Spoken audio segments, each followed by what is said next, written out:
to finish. Let's roll back the video and see what we got. My name's Jay Green and I work for BlackRock Studio as Studio Ambassador. Split Second's an arcade racing game, but you're playing racing through an action game environment where a lot of things can happen under player control and AI control or in network games, other players against each other, where you use the environment to attack other racers. Yeah, the whole thing's got this like infinite budget reality TV show backstory, which the game director's written loads of backstory to that. It's got a real history, it's got a future, it's got loads of kind of stuff to it, and some of that will unfold in front of you when you're playing the game. It was actually born out of the gameplay mechanic. That's what came first. The first thing was the idea.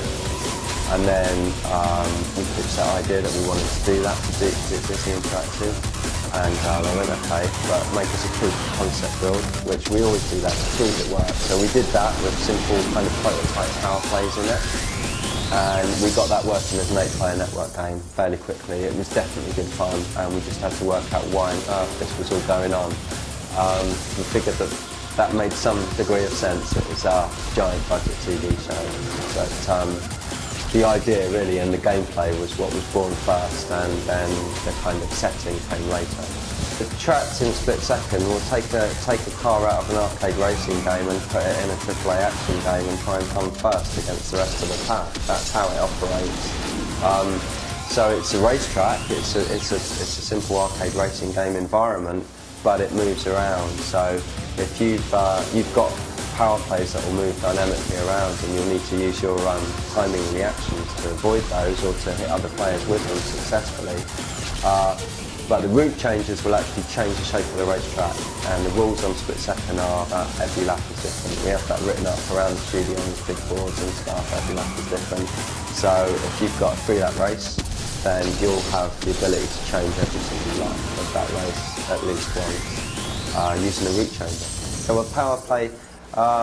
With the HUD, you'll see there's not much to the HUD, just your position and the lap you're on and a bar. And as you drift and draft and jump and generally drive aggressively and stylishly, fill up that bar. It's got 3 segments, so you can use some of that power to trigger power plays, and that will use up one of the segments on the bar. Or if you fill it all the way up to the top where it goes red, then you can use it to trigger super power plays, which are massive and they'll cause loads of trouble, or a route changer, which will cause equally a large amount of trouble to other racers that get caught up in it, but it will change the shape of the racetrack, shut down the old route and open another. Like arcade racing games, you love it. If you like action games, you love it. I think try it out. You know, if you're really into your Sims and kind of like that kind of racer, well, give it a go. There's some pretty hardcore handling in there as well, and you can get pretty good at throwing the cars around. But I think it's got quite a mass appeal, really. Maybe if you've not bought a racing game for a little while, then and you've been buying a lot of action games, buy this one because it's an action game as well.